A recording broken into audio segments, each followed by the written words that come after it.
Good evening, everyone. I hope you can hear me clearly. If you're not aware how you can register on YourDost, you can simply go to uh, yourdost.com, and while signing up, you can use your Geetam email ID.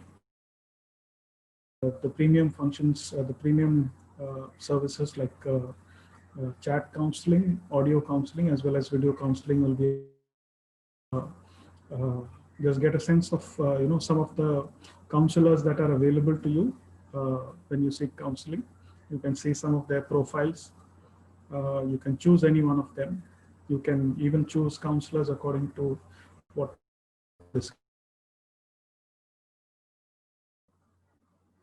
Great. Welcome to this session. We have 126 and counting, 126, 127 participants and counting. We'll start the session soon. So while we are waiting for Mr. Bharat to join, we've already started getting questions. Uh, one one request to all of you is this session is for a very specific topic, for a very specific activity. We are discussing about mental health, emotional wellness. We're talking about how you can use Your Dost, which has been recently launched. And also, primarily, we are here to listen to our president talk about his personal journey and why he thinks being a part of this conversation and joining this conversation about mental health, about emotional wellness is important. And so I would just request very humbly to all of you to just keep the questions relevant to this topic so that we can have a much more engaging discussion, much more fruitful discussion. And uh, all the people who have joined this particular session have come to hear uh, President talk and also to hear and also to ask questions. So the relevant questions is something that we are looking forward, which will make everyone's uh, attendance here more meaningful. They will be able to go back with something that they came for. So that is my small request to you. Thank you. While we are waiting, does any one of you have any questions about or any issues that you have faced with respect to accessing Your Dost or using Your Dost counseling services? If you have any of those questions also, we can take those towards the end of the session. You can ask those questions and we can leave them there and we can come back to those questions when we are done with the discussion with Mr. Bharat. Yeah, Joel, I think we're at steady state. We can get started. Yeah, Uh, yeah. how are we doing this session? Uh, so actually, I've done a few sessions and interactions. This is the first one where I don't need to introduce the. Uh, I mean, you're not a guest. This is just us having a conversation. So I don't think I need to give any introduction. I do think I need to introduce myself because I might be new to some of the people here. So yeah, this is slightly different from the usual session. So I'm Joel Xavier. I'm the new director for Student Life. No longer new. A lot of people are aware of me, but I don't need to introduce uh, Mr. Bharat. Bharat is our president for Geetam Deemed University, and he has kindly agreed. In fact, it is his idea, and he wants to join this conversation and also share experiences from his personal journey and his thoughts on emotional and mental wellness. And I think without wasting any time, we'll get on with that, Bharat. And I invite you to take this stage, take this webinar, and share with us your experiences when it comes to emotional wellness, and also your thoughts on why you think it is important, especially given our scenario, and also given that we are at this slightly difficult time where it's no longer, and we are calling this a new normal. So over to you, Bharat. Right. So, good evening, everyone. Thank you for coming to this session. Joel, can you hear me okay? Yes, I can hear you okay. So we have only students participating in this session, correct? Okay. So students, so I think my interest to participate today is to share my own journey with mental and physical wellness and how it has impacted me. And so after that, I would really encourage you to ask questions and come in with your own things. And my primary purpose or outcome of doing this is to destigmatize and to sort of create acceptance amongst all of us that this is here to stay. And this has to become something that we speak about as openly as saying that you bruised your feet or you cut your finger, and this should be as open as that. And in order for us to get there, I think a lot more communication, a lot more acceptance has to come in various stakeholders, whether it be your friends, your parents, your family, your faculty members, etc. So I'm glad that Joel is working in this direction, and we've brought on board your Dost as a counseling partner and a mental health wellness support partner for Geeta. So let me just share my own journey and my personality and certain pivotal moments that have impacted me. So I grew up as a fairly good student, did well in my school, and but I was not very social. I was very happy being with my friends and family. So as I was growing up, and I was required to interact more with outsiders, I felt quite out of place. And every time I went to a party or went to a large gathering, I used to feel very anxious because there used to be so many people I wanted to talk to, but I did not have the courage to go talk to them, or I didn't have the confidence that if I go talk to them, how will they respond to me? So these were all concerns that I had. And an inferiority complex that I developed was, I think in my 5th grade, I went to the US for a 2-month summer break, and I ate so much food in that 2 months that I put on 10 kgs in 2 months. And I came back to India as a fat kid, and people started making fun of me that I'm fat, that I'm fat. And for me, obviously it hurt, and it created an inferiority complex. And my coping mechanism with that inferiority complex was to become self-deprecating. I started making fun of myself because I thought if I am making fun of myself, then nobody else has power over me. Because if I can laugh about myself, then everybody else will also play along. And I finished 10th grade. I went to 11th and 12th for IIT training, like maybe many of you did. I did very badly in IIT training, and I realized that I'm not going to get into the IITs. The university background that you're seeing, Purdue, is where I actually did my engineering in the US. And in my 12th grade, my mother took me to an assessment test. It was in a counseling center. Um, it was like a psychometric assessment. After the end of the assessment, among many other metrics, one thing that really stood out was that my faith, my self faith, was at 0.8 or some 1% percentile, meaning that I had extremely low self confidence, and that was impacting everything that I did in my life. And it was probably because suddenly, from being a good student until 10th grade, 11th and 12th, I did really badly. I wasn't going into IITs. I started having more fights with my mom and my dad, and I was not feeling good about myself at all. And that really was a turning point for me, because, like, really, do I believe in myself so low that 99 people out of 100 are more confident about themselves than I am? And then I was like, okay, no, I need to change this. This has to change. I don't know what conscious efforts I did, but no external parameters shifted, because I was still fat, I was still shy, I still didn't make friends that easily. I went to the US, and after joining in the US, I was, at least this time, I was like, I have to be a good student. So I worked hard, and I did well in college. I was on my dean's list throughout the 4 years of my time at Purdue. And I made a good group of friends, but I was not extremely social. But with this group of 10 friends, we were quite active.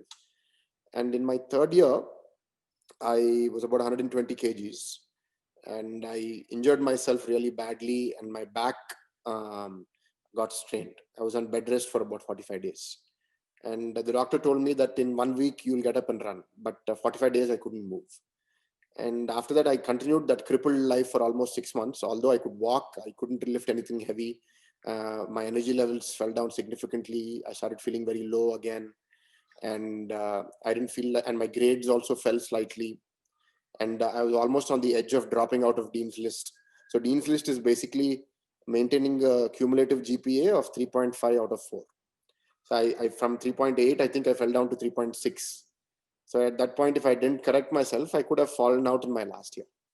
So at the end of my third year, when I came back to India, I was like, okay, this is it. I don't want to live as a cripple for the rest of my life. And this is impacting me in every other aspect. And I was like, I need to do something about my weight. I went on a sort of a very stringent diet given to me by a nutritionist. I swam for 3 months continuously. And at the end of that 3 months, I lost, I think, about 17 kgs. I came down to about 102. And that was a huge boost in confidence. I had a lot more energy in the amount of things that I could do. And I also had a lot of belief in myself. And I think from then onwards, eating well and having good physical habits, uh, and the confidence in myself. I think I thought until I lost that weight, I thought I'll remain fat for the rest of my life. And I thought that I like the taste of food too much to stop eating. But after I lost that weight, I thought that, okay, if I put my mind to something, I can achieve it.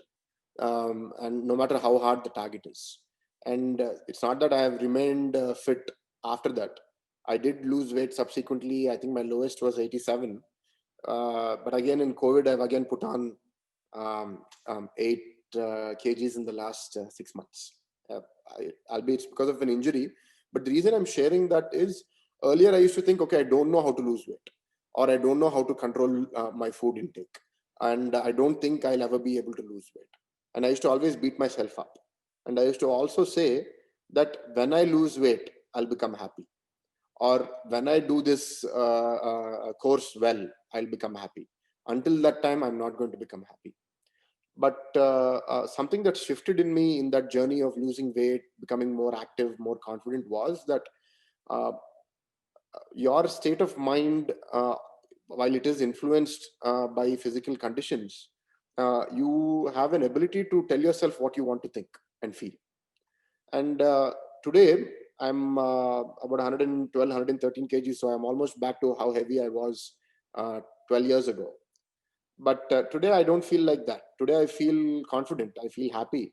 I don't feel I'm going to feel happy when I lose weight. I'm like, I'm already happy. I know that I can lose this weight, and I am going to work on it. I did fall off the wagon, and that is having a detrimental effect on my health. But my approach is now from a place of confidence, not from a place of fear. And that has really helped me in dealing with things. And I think of late, in particular, since I've taken on the responsibility of leading Geetam and entering public life, life has changed a lot. Earlier, I was responsible for a much smaller sphere of things, right? So my job or my company and my family.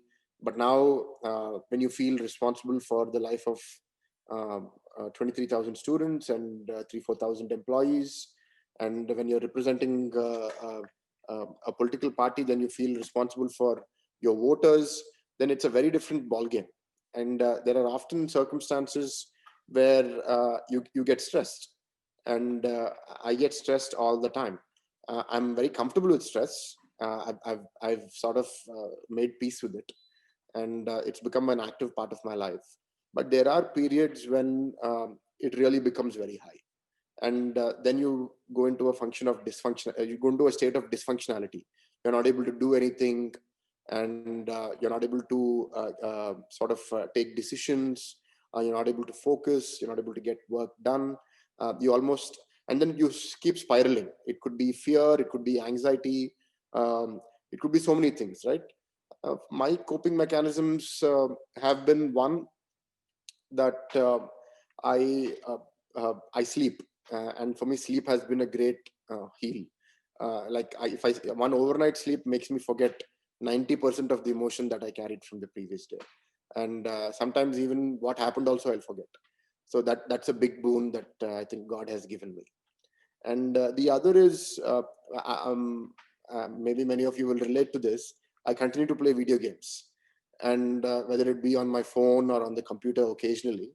And during times where I'm anxious or I'm really stressed, uh, half an hour or 45 minutes of playing an intensive game makes me forget everything, because I'm so engrossed in that game for that 30 minutes or that 45 minutes, that at the end of it, I forget why I was feeling like that in the first place.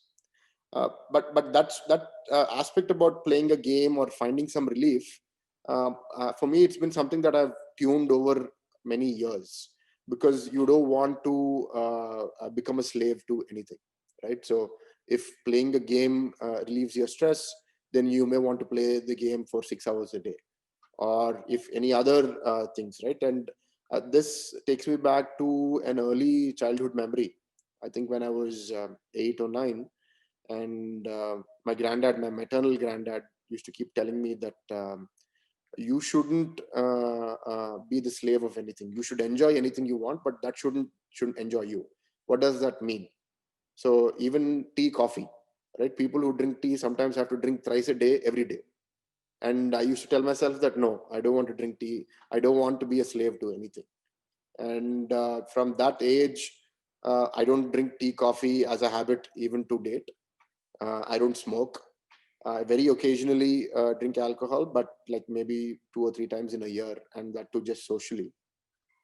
And and what I keep telling myself is, I keep measuring myself. Am I addicted to something? Currently, the addiction that I'm dealing with is addiction to my phone. So I have to work on that. But in the past, it was, am I addicted to rice? I tested myself. I gave up rice for 3 years, and I was fine. So I told myself, okay, I'm not addicted to rice. And then I thought, okay, I'm addicted to sugar. I gave up sugar for 6 months, and I was still fine. So I was like, okay, I'm not addicted to sugar. So anytime I feel like I'm going too much in one direction, I take note of it. I pull myself back. And I think during college, I used to play a lot of video games, maybe 3-4 hours a day. But today, I don't have that luxury. So to many of you who are in this session, I think that's a way you can look at it, saying that there are things that you enjoy and you want to do them, but where do you draw the line to ensure that it is sustainable? And in particular today, I think as these stress levels are high, and relative to where I was 10 years ago, my daily stress level is at a much higher level than anywhere else. So for me, what helps is uh, being active, being productive. So being physically active, spending some time walking every day, and getting all of my tasks done. That makes me feel like there is no baggage on my head. If I feel that I have a backlog of work for 2 or 3 days, then every day that I push it, procrastinate further, it makes it that much harder for me to get back on track. So I don't like to keep any baggage. If I have anything that I need to do, maximum in 2-3 days, I like to get rid of it, so that I have a fresh and clean mind, and I'm able to face things with a fresh approach. But beyond this, what I would say is, there are people in my life, some people really close to me, some friends of mine, who have been through much deeper levels of anxiety, in one case depression. And in those cases, it's not just about what they could do themselves. They needed some external intervention. It's not just that, okay, they'll do this and they'll get better, right? It's not binary. It's not that simple, where you do A and you get B. In those cases, they've had to seek external help, whether it be counselors or psychologists, sometimes psychiatrists, and taking medication. And in all of these cases, I think where we were 6 years ago or 8 years ago, the awareness was so much lesser. But today, it is so common that in my own group of friends, and we talk about this so much more openly, that there are periods of our life when we go down. And there's one close friend of mine who had certain personal incidents that led to him having constant panic attacks. And it took him almost a year to recover from that. And for him, it was, he scaled back the number of people that he was meeting. He stuck to a smaller group of friends. he basically sought medical help. He got onto medication. He was following that quite judiciously, focused on his health. And even the friends and people in his life stood up for him. They started going out of their way, spending extra time with him so that he could come out of that. And I'm very glad to say that at the end of that year period today, he's extremely fit. He's much better. I wouldn't say that he's very happy, but he's much better than where he was a year ago. And he's going about his life normally. He's working. And I see a lot more happiness in his life today. And if he had not opened up to us, or if he had not sought medical help, I don't think he would be where he was today.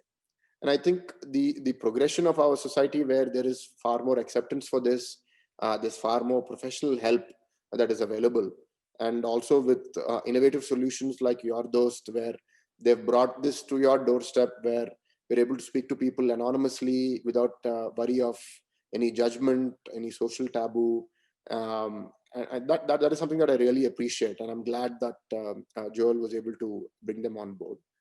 And it's a continuous process. I think I'll pause here. I'll see what questions or comments have come up in the Q&A, and I'll get back to me sharing my journey. Joel, is there anything that is interesting you?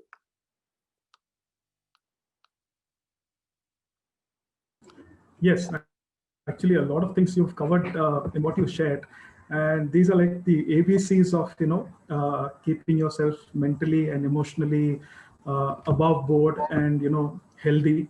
And I think I just want to recap a few points, because I just want the people who missed out the initial part to get back and understand what you were talking about. So you spoke about having extremely low self-confidence, and I'm saying that a lot of students, I remember myself when I was of the same age, just joined engineering. I flunked 2 papers in the very first semester. I was like coming from a 95, 96% background and going into the first semester and flunking 2 papers. So I know what it means, extremely low self-confidence. And I'm sure a lot of students get that feeling at some point of time. Then you spoke about, how the physical unease and physical discomfort contributes to your mental, health, and how it becomes a big factor in, pushing you down in some cases, and how small victories, that you can get, an understanding of yourself, that actually makes you over a period of time develop an understanding of yourself.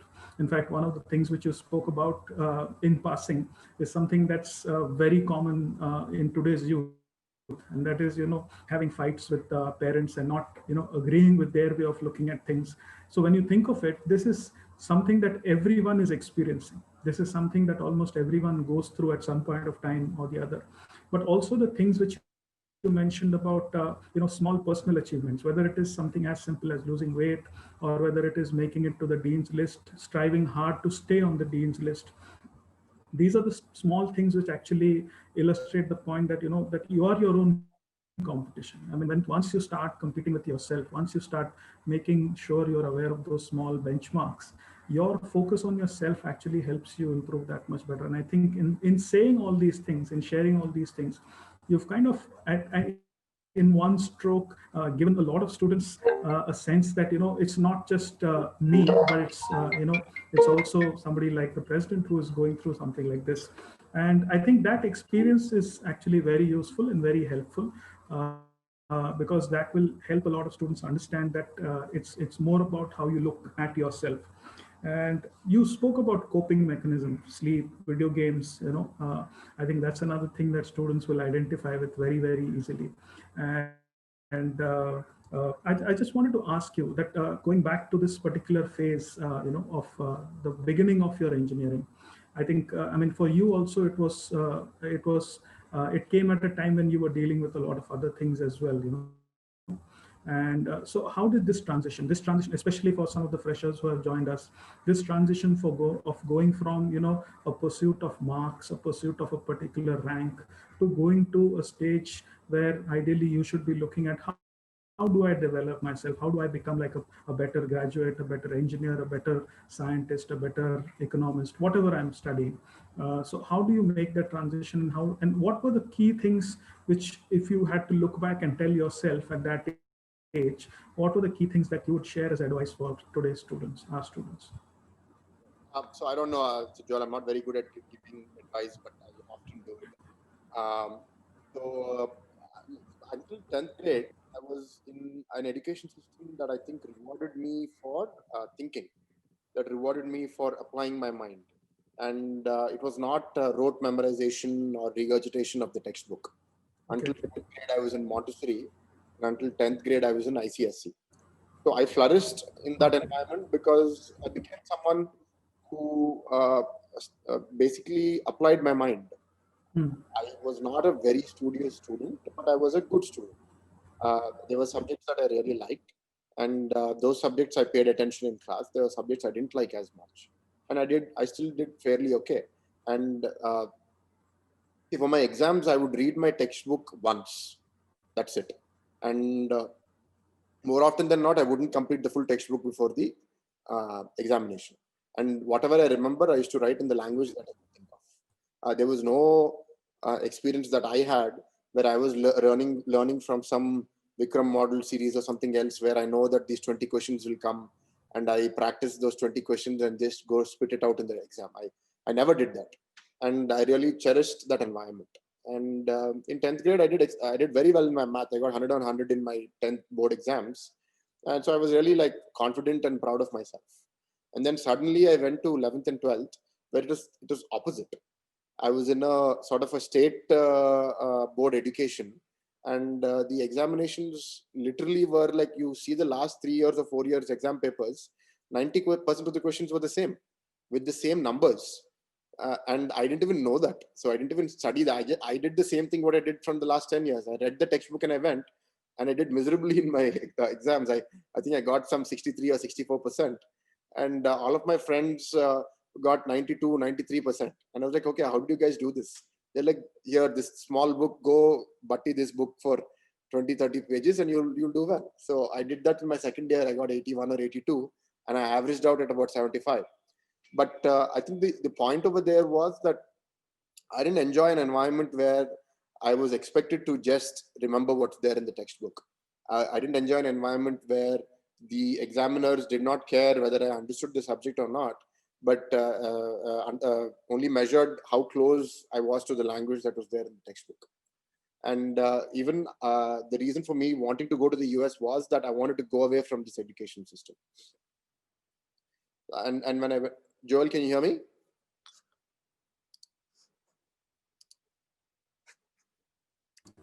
I can hear you, Bharat, but my connection is a little unstable. I must warn you. I they've just replaced the Wi-Fi in my office, so I'm trying my best to keep to use whatever is available. But we'll carry on. I think Again, in the I can hear you.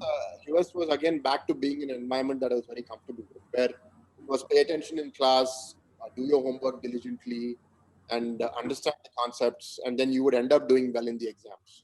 It was for that reason that from that day, I mean, from through my life to now, for me, exams are not a point of stress because Hmm. for me, it's like I study through the year, and if I've understood the subject, then I'm not worried how I will do in the exam.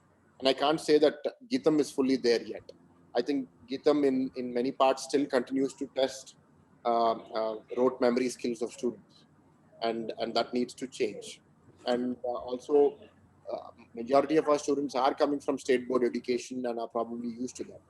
So the important thing now is to shift the focus from getting marks or getting grades to one that is something that is open to learning and open to growth. I think a good question that a student asked was that in my journey, did studies help me grow up and getting settled in my career? I mean, yeah, definitely education helped. I did an industrial engineering degree during my undergrad, and industrial engineering in the US was a lot about optimization, quality control, efficiency. And I think everything that I do in my life today, I view it through that lens of an industrial engineer. I'm very process driven. I love to look at numbers. I love to see how to optimize processes. That education has had an impact on me. But I think beyond that, going away from home, living alone in a place like the US where you're expected to do your own laundry, wash your own dishes, pay your own bills, be responsible for all of the ups and downs in your life, And that exposure had a very big impact on me becoming a much more confident person. I think earlier I was feeling very dependent on my family, but now because of those experiences, I feel far more independent and confident. Thank you, Bharat. I think I will take one of the questions that we have already have on the Q&A. How does one stay body positive? You already touched on it, but I think it would be good if you could share, some more details about your experience, and also something that you may have seen other people, share doing or using as a means to stay body positive. Yeah, so I don't think it's easy. I don't think I've gotten here immediately. And to this date, I care about my weight because I know that it has health impacts, and I do want to work on becoming better. And it's important that you take care of yourself because I didn't even uh, dress well. I didn't wear clean clothes all of the time. In college, I wouldn't even have a bath every day, right? So it's not like I've been a model citizen all my life and all that. So there have been different people who've come and helped me. And one of the things that my uncle, my mother's brother, told me at the time was that if you take care of yourself, then the likelihood of others gravitating towards you is much higher. And that so self grooming is important. So remaining clean, remaining fresh, ensuring that there is no bad odor, that you're wearing fresh and clean clothes, that you're fit. It's a lot more about yourself than what others perceive. I think for me, I do this for myself. While I do care what others think, I do want to get compliments. Who doesn't? That doesn't deter me as much. I feel much worse if I'm failing on my own promises or my own commitments, rather than what will somebody think if I am fat or thin. Uh, I don't bother as much about that. I think it's shifting your. So I don't know the right philosophical approach word for this, but shifting the onus to internal, where you are not dependent on external validation due to various things. Right? It's not about are you fat or thin. It is also am I driving around in a in a expensive car or expensive bike? Am I wearing a very expensive watch or a purse? Are Mm. people going to judge me by how rich I am or how sophisticated I look? And my approach has always been that and it's not somewhere I've gotten immediately, right? So uh, I used to seek validation. So I wanted to go around when I was young in a car. It felt nice to have a car and have a driver or things like that.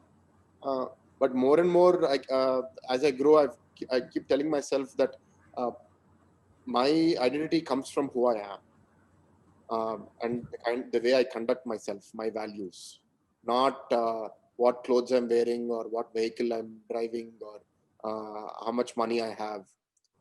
Those are factors that society recognizes. I don't give as much value to them, and I don't become close to people who give too much value to it. Because material wealth will be there today and will be gone tomorrow. But and if those are the things that I define my relationship with, then it doesn't work, right? So so that is the larger thing about image, which I constantly keep working on. And coming specifically to the body thing, what really I was fat for 12 years, and a lot of people called me fat. I felt bad about it, right? From the age of 10, sorry, from the age of 9 till the age of 20. But what made me lose 17 kgs over one summer? It was not because people were calling me fat. It was because I actually injured my back, and I was almost a semi-cripple. And then I thought that if I don't change it, I'll be a cripple all my life. And after losing weight is when I realized, okay, when I'm fit, I'm so much more confident and I'm so much more active. But what made me lose my weight is not because people call me fat, right? So everyone has their own journey, and the way I look at it, God has been very kind to me. He has not made me a permanent cripple. He made me a temporary cripple to make me realize that I need to take care of my health. And so I approach it from the perspective of health. So I want to be healthy because I want to do things that I like, playing sport. I like spending long hours doing things that I want to do. I want to live a long life, and I want to enjoy many things in my life. And if I'm unhealthy, I don't think I can enjoy that. And there are people who are really thin, or there are people who are really fat, who are not healthy. And that's more important to me than the physical appearance. And yes, we live in a society where judgments come very fast, and the opinion of the majority prevails, and stereotypes take over. That if you're fair, it's a good thing. If you're thin, it's a good thing. And I'm not saying that those don't exist, but to the extent possible, try to surround yourself with people who share similar values to you, and that will put you in a place where you are far more confident and secure and comfortable. Don't try to be around people who are so-called quote unquote cool, and actually don't have a good personality, don't have good values, make you feel low. There's no point of spending time with such people, and life will teach them their own lessons. It's important to be surrounded by people who reinforce the right values. So today, let us say that I have become selfish, or I have become arrogant or egoistic. I want to be surrounded by people who will tell me that you've become egoistic. Watch yourself. And I want people to have the freedom to correct me. So I prioritize my relationships to keep people who I trust. People who I trust will give me critical feedback when it's needed, and who will give me feedback in my interest, not people who will pick on me just because they get some perverse fun out of it. Mm. I think you've covered a lot of points, and I think the thing that you wanted to touch on was having an internal locus of control versus having an external locus of control. So when you are thinking about what others are talking about you or what others are saying, you are actually passing on the power to decide how you perceive yourself to others. And that is something which can be detrimental, because it is never with complete information about you yourself as a person.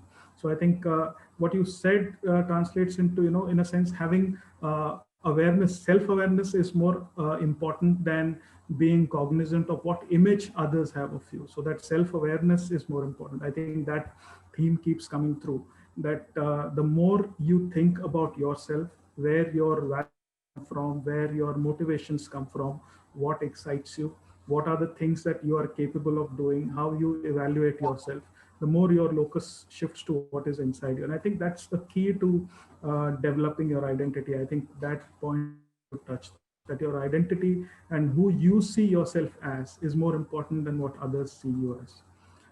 Thanks for Well, that. we Another good, from Ashish, and I want to answer this question.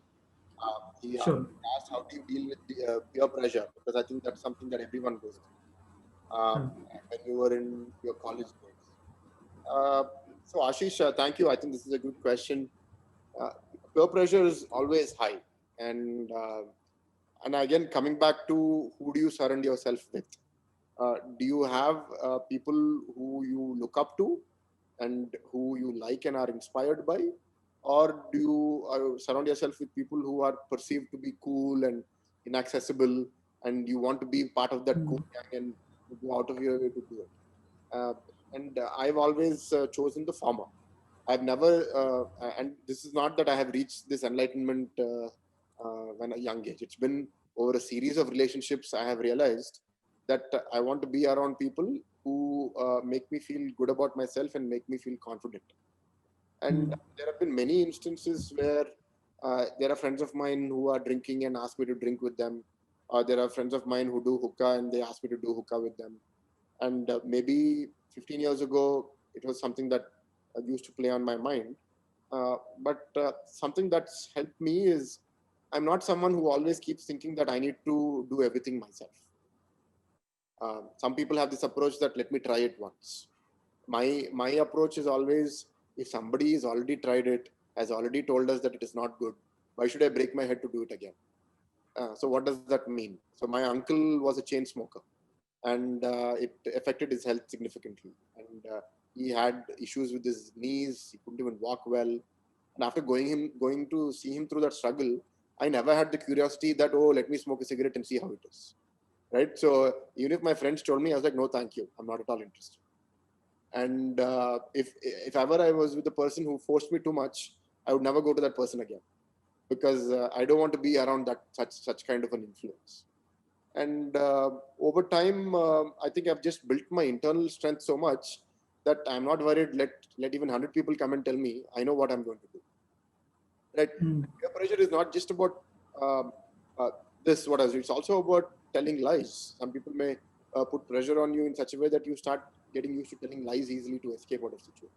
Right? So, uh, for all of these things, it's who are you surrounded by, and that's my big sort of word of advice is keep yourself around people who you have a positive influence on your life, and not the other way around. And even people who you care about, someone that you like is getting into bad company, then even try to work with them, and change yourself. There's about 250 people here in the call today, and you are about 1% of the audience in Gita. Can you be a different version of yourself tomorrow?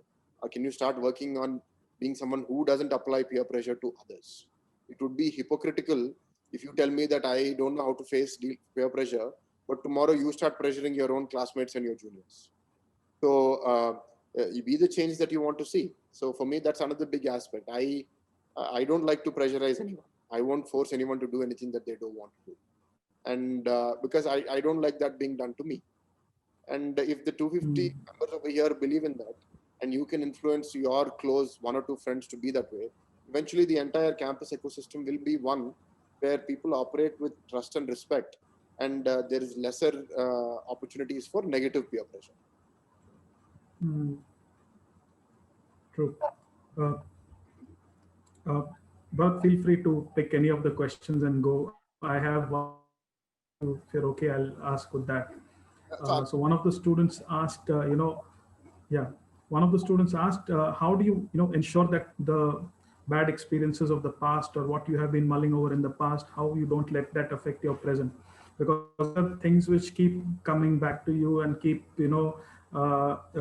showing you to yourself in a kind of a negative light or less flattering light. So how do you stop dwelling on the past and focus on your present and future? Um, I think this is important. There are many things in my life that I really regret, in the sense that I wish I did not do that, and those are scars I carry even today, and I won't forget them. But what I try to do and I keep doing is I forgive myself, because I'm like, it's okay. Uh, the mistake happened, but and sometimes I repeated those mistakes. It's not like I did the mistake only once. I did it over a period of 1 year, and okay, now I'm a different person. And sometimes you wish, okay, can I go back in time and change those things so that I didn't do those mistakes and I didn't hurt others. Uh, Maybe I wouldn't be the person who I am today if not for those mistakes. So the way I look at it is, whatever failure, whatever breakdown, whatever damage you did or has happened to you has shaped the person who you have become today. And can you take that and build a better future for yourself is what is important. And with that approach, I think I hardly carry any active regrets. Like if you want me to sit and think, yes, I'll find 10, 15 things which I don't like that I did. But emotionally, they're not baggage for me anymore. Because I've forgiven myself to a large extent. And I'm like, okay, it's okay. And the other thing that I told you earlier, the way, and I'm lucky, I'm very thankful to God that when I sleep, I forget a lot of things. So that emotion, whatever is there, that I shouldn't have done this, or that shouldn't have happened, I sleep and next day I'm like, okay, so what? And another perspective that helps is, uh, somebody else who's close to me is going through so much more difficulty and or so many more challenges that I feel my challenges are very small. And that also gives me the energy to move forward. Yeah, I think that's very important in terms of understanding yourself and moving forward with that, being able to forgive yourself. I mean, sometimes and in most times actually as an individual we are always more forgiving to others than we are to self, and I think that is something we need to balance, and we need to also look at ourselves as being capable of making mistakes and forgiving ourselves. I think when you spoke about peer pressure, you mentioned was that when it is something that you are clear that you don't want to be a part of, you have been able to say no. But that is something which is very difficult for a lot of people. Did this come, being able to say no, being assertive in saying no? Uh, did this come over time, or was it something that which you had to struggle to develop? I think this is a important question because it's not just about saying no. I think it's about any of the points that have come up today. I'm a very different person from who I was 20 years ago. Um, I want to believe that I'm much more confident, much more decisive, much more clear about my values today than 15 years ago. So how am I here? It is because I had a clear intention that I'm not, let's say 15 years ago, I went to a party or I went to an event and I felt like I want to talk to these 10 people, right? And then I would walk away home without talking for various reasons, and I used to beat myself up. Oh, why didn't you go do it? Or in the classroom, the teacher asks, "Does anyone know this answer?" I have a hunch on what the answer is, but I don't say it because I'm afraid if it is wrong, everyone will make fun of me. And I walk away home regretting that I wish I should have just taken that opportunity and spoken. Or there have been many times where uh, uh, even as early as 10 years ago, 8 years ago, they used to say, "Do you want to come up on stage and speak?" And my whole body used to start shaking because I used to become very nervous, and what am I going to say? And so all of these things, the clear intentionality was I've identified a blind spot, I've identified a weak spot, I want to address it. And I keep telling myself that I should change, I should change, I should change. So sometimes it will take me a year, sometimes it will take me 5 years, but I change. So today, to a large extent, the way I approach life is I believe a lot in serendipity. And if sometimes an opportunity comes knocking on my door, I think I have to grab it. So the way I measure myself is not did I succeed or not, but did I make the attempt or not? And if I don't make the attempt, then I feel bad. And then I go coach myself saying that no, next time you get it, you have to take, you have to attempt it. And this aspect of saying no, also initially I was not very comfortable, but I kept telling myself that if I don't say no, then I will suffer for maybe 1 month more, and I will mislead 10 other people. And for what? What is it going to serve? Instead, if I say no, it's like a band-aid. It will hurt in the short term, but it will go. Sometimes now the problem in my life is I say no too often. I think I should learn to at least hold back on saying no all of the times. Yeah. So it's intentionality. I think the basic principle is if there is a gap that you want to address, don't leave it. Just keep working on it. One of the things I used to have is that I'm too soft. If people hit me or shout at me, I'll go off into a shell, and it will take me 1 hour to realize what has happened before I can react. And I used to tell myself that no, I cannot be so soft. I have to be independent, and I should be able to protect myself. And while I may not get physical today, if somebody attacks me today, I will instantly respond. Maybe 15 years ago, I would go into a state of shock and take me 20 minutes to calm down and realize, okay, why was I attacked? How should I respond? All of that. Now, this is a 15-year coaching process. So I have gotten here today because I didn't want to be in a place where I'm at the mercy of an attacker. I want to be self-reliant. So I think it's a process. I think having a positive intention that I want to improve is what's the biggest thing for me. I think one of the biggest things you've addressed there is that all of the things that we are talking about, none of these are things which happen overnight. So I think that is one big learning, that you need to make small situations. In small situations, you need to start taking small steps, and over a period of time, all of them add up. And I think that's something. I mean, if you take away only that from today's session, also, I think you will do very well.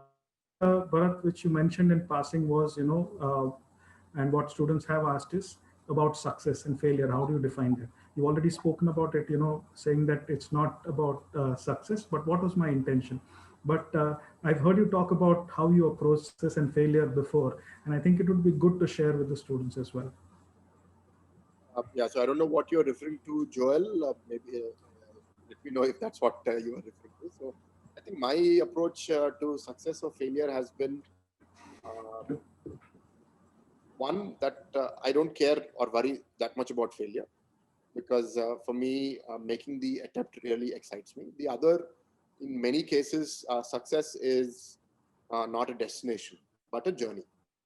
And let us say that we want to build Geetham into a global 100 university in 20 years. And today we're ranked not even in the top 1,000 in the world. And there's not a single Indian institution in the top 100 in the world today. So does that mean in 20 years, if I reach global 100, that means it is done? I've achieved success? No. Uh, that is merely a milestone in the journey of success. Uh, in fact, the intention why I'm stating that goal is, in the pursuit of that goal, you inculcate certain values where you are chasing excellence. And that in itself is a success. And the other aspect is, um, in life, there are many things that we want. It could be money, it could be fame, power. Um, Everyone has their own pursuits. And in that journey, sometimes if you fix yourself saying that I want to become this or I want to do this, and sometimes you may not get there, right? So uh, today's society is teaching us that if you're not able to get there in a fair route, then you can cheat, you can lie, you can steal, you can do whatever is necessary to get where you want. And that causes a lot of concern to me. And unfortunately, there are many role models in society who propagate that you can lie, you can be corrupt, and you can do this, you can do that. And once you get to the point of success, then nobody cares. Everybody celebrates success. So my philosophy has always been that I want to go as far in my life as I can, keeping my values intact. And if that means that I will only reach global 150, that's okay, because I've stayed true to my values. And that helps me because I'm not very attached to the outcome. So hit or hit or fail, or basically get 90% or 80% to 70%, or in my own case, I contested elections and I lost. For me, it's okay. I'm not that attached to the outcome, because you put your best foot forward. All of the times the outcome is not in your favor, but whenever you face a setback, look around you, look at the amount of challenges that people in your own life are having, and see how blessed you are, and that gives you perspective. And the other thing is that every failure is a stepping stone for success. So the approach there is that whatever happens, happens for the good. So I may set myself a target and I will work very genuinely towards it. But if I don't achieve it, then I think, okay, failing now is good because it is spurring me to work harder for next time. And for, I think for all of these things, what is important is you need to realize your role in your success or in your failure. I always believe that good or bad, I'm accountable for it. I don't blame my failure on my brother or my friend or my mother or my father, saying that I failed because of you or I failed because of my teacher. No, that means I'm taking away power from myself and I'm putting the power in somebody else's. If I did well, it is because of me. If I did badly, it is because of me. Others did take an action, but I always have the power to react. I'm not some mannequin or some doll that I'm going to sit there idle, not reacting to anything in the world, right? So I find many people in my own life, people really close to me, continue to blame external circumstances and others for their own failures, and I think that limits them for their potential in their ability to maximize their success. So because I don't like giving power to anybody else, when I lost, a lot of people told me, "Oh, this guy hurt you, that guy hurt you." I'm like, I don't care. Uh, I hurt myself, and I'm accountable for it because I trusted that person, and I will learn from that. And next time, I won't do that mistake again. But if I don't do that, and I always think somebody else hurt me, tomorrow there'll be somebody else to hurt me, right? So that I don't know if you all understood what I was saying, but this is something that I think about quite often. No, so actually what I was referring to, you've covered all those 3 points. First was that, the benchmark for success failure is internal. You decide what is success and what is failure. And, it's always personal. It is based on what you consider. Second is your pursuit of success is based on a certain set of values. So as long as you are consistent and you are adhere to a set of personal values and beliefs, the outcome really does not matter. And the third is, even if the outcome is failure, you look at it as a stepping stone. So in that sense, every experience, whether success or failure, becomes a proving ground for yourself and to actually become better with each passing experience. And I think that is something which I was hoping you'd share, and you've done that. So in that sense, that message and that definition of success and failure is consistent. And I think that's one thing that all of the students can also think about. What is it that for them means success? Is it a good placement? Is it a good mark? Is it a good, career later down the line? What is it that they want to do? What is it that they see themselves as? How do they see their own identity? I think that is something which is higher education, undergraduation or post-graduation, either of them, is actually a good time to start thinking about that. And I think that's one of the opportunities that students have. As students, they will have a lot of these kind of experiences. I'll just look at, there are some other questions. Here's a very good question. Who are your role models? Why do they inspire you? How do they inspire you? Joel, I think we're reaching the end of our time, and I see some of our participants dropping off. But I think what I'm really appreciating is the kind of questions that you all are asking. And keep them coming, and that you are thinking about these things. And believe me, all of these can be addressed. All of these have ways that you can work on. So that's one thing that you should all be certain about. And role models, coming to the specific question, very, very important. I think I've been very, very lucky, very blessed that I've had great role models from a very young age. My mother's father is my strongest role model, and he's a politician and businessman. I grew up with him. My father's father, Dr. Murthy, is the founder of Gitam. He's been a very big role model for me. I worked under him. He's my first professional boss. So I worked in Gitam after my college. In fact, until then, I was very scared of Dr. Murthy. And only after working under him, our relationship matured much more. And then my uncle, my mom's brother, and obviously my mother and my father have been there for me from the beginning. And this is something that all of us, sometimes we can choose, but in most cases, it's who we already have in our life.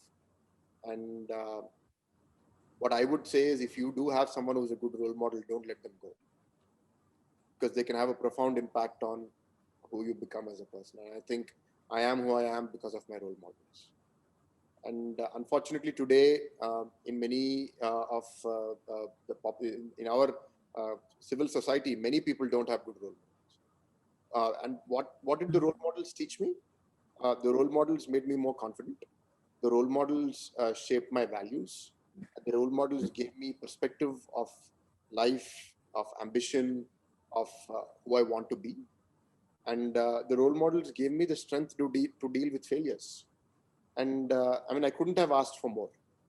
And I think what they've given me is what is helping me lead Gitam today. And if not for them, I would not be able to lead Gitam.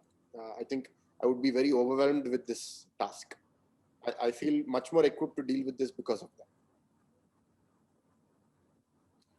Thank you, Bharat. I think we've come to the end of our time, and thank you so much for joining this session and for sharing such personal and intimate details of your journey, for sharing with us how you overcame some of these obstacles, and how over a period of time some of these things of how do you build your own emotional and mental resilience have become part of you.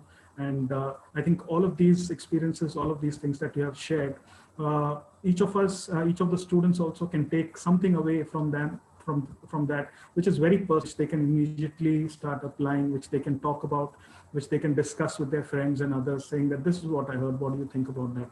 And that's exactly the objective of this whole conversation that we are holding, that we want students and also faculty and everyone else within the Geetam community to become comfortable, like you mentioned right at the outset. I mean, if I fall and if I get a bruise or if I cut my finger, it's not something that I hide. It is something that I get treated. It is something that I approach as something that can be solved. So I think that openness and dropping of the stigma associated with having this discussion is something that is important. I think, like you mentioned, all of us need to find people who can support us and find people who we can be a support to, so that we create a community which is empathetic, which understands each other, which is there for each other.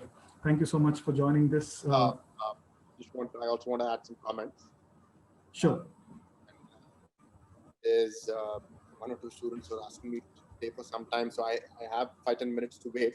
I think my message to you all is that what I believe in my own life, that's why I'm telling you this. One person can change the world. Don't think less of yourself. And when it comes to this aspect of role model, it's not just your grandfather or your dad or your uncle. The people in this call can be a role model to your family, to your friends. And that is very much possible. But if that has to happen, you need to look into yourself. What kind of a person are you? What kind of values are you practicing? Are you staying true to your word? And are you able to inspire others to follow you? If you are someone who is able to inspire others to follow you, you are a role model. And you don't have to wait for some external angel to come and become a role model. That's not always the case. You can become an excellent role model to everybody else. And for me, depth is much more important than breadth. 10 excellent leaders can do much better than 1,000 mediocre people. Not 10, one leader. So if you give yourself that kind of importance, and if you believe that you can actually achieve those heights, then spend time on yourself. All of you are asking these questions. I'm very happy. Keep asking them. Don't give up. And this is not the only avenue. You will find many avenues. There is so much available. There's YouTube videos, there's books, there's other webinars that will be coming up. You have your own faculty members who you like. Whoever you like, whoever you believe in, go to them, speak to them. Don't spend time and energy on people who are not giving you anything back. If you're spending time with friends who are not contributing to your growth, you're spending time with faculty who are not contributing, stop doing that. Go spend time with people who are actually contributing to you becoming a better, stronger individual. And through that learning, give back to 5-10 others in your life. See, as a university, some of you are asking, how soon will Geetam change? How soon will the faculty change? I don't know. I'll put my efforts, and they're all 50, 60 years old. Many of those senior faculty, they will not change overnight. But we have to constantly keep putting our efforts. But as a student, if you become a leader and you become a role model, you can influence 10, 100,000 people. Then that in itself is a great success. And that makes our job as an organization so much easier as we are pursuing excellence. And I think our commitment here is that provide all of the tools and resources to every individual so that they can work on themselves and become a better version of themselves every day. Whether it be through playing sports, whether it be participating in student life activities, whether it be taking counseling and any psychological help if needed, any of this, or doing well in classes, each and every one of it is important. And all of these things you need to spend time and energy on.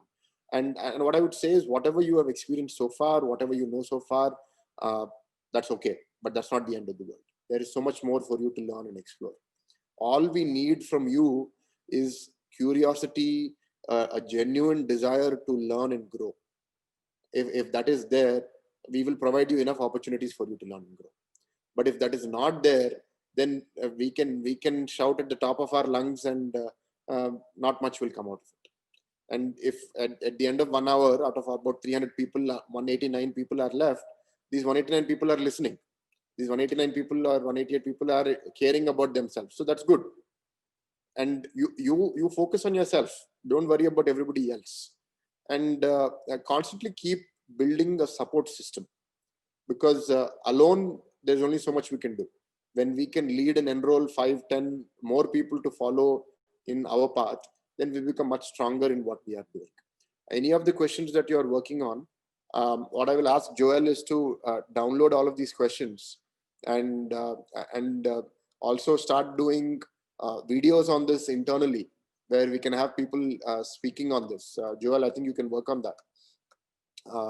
And maybe something that I've spoken today has addressed the questions that have been asked in this, and those can be made into clips and put in our social media channels and accessible to all our students, not just the ones who participated in this session. And as we do more and more such webinars, I think we can start documenting that content and making it available for students to access whenever they have these questions coming up. Does that sound okay, Joel? No, we'll definitely do that. I think you have answered. Yeah, absolutely. I think you have answered a lot of very important critical questions. And I think definitely most students would want to have access to that, and we'll make sure that it happens. We'll put it down into small clips, as you said, and we will make sure that everyone gets it. I think that's one way where once this message goes out, much bigger. Yeah, Joel, I think we're losing you. I think your internet is active. Can join the conversation. So yeah, students, thank you all. It's possible. And Joel, can you hear me, Joel? Yes. Thank you so much. Thank you everyone for joining. This has been a great session. Thank you, Bharat, for joining us and sharing such personal journeys.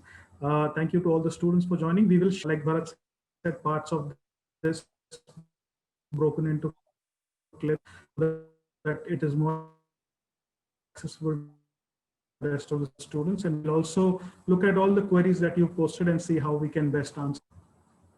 Yeah, sure. And yeah, okay. So with that, we'll close. Thank you so much. Thank you all. Sorry I couldn't answer all of the questions, but I'm sure these will come up over time, and I'm always around to keep speaking to you again and again. Bye. Thank you. Thank you so much. Bye.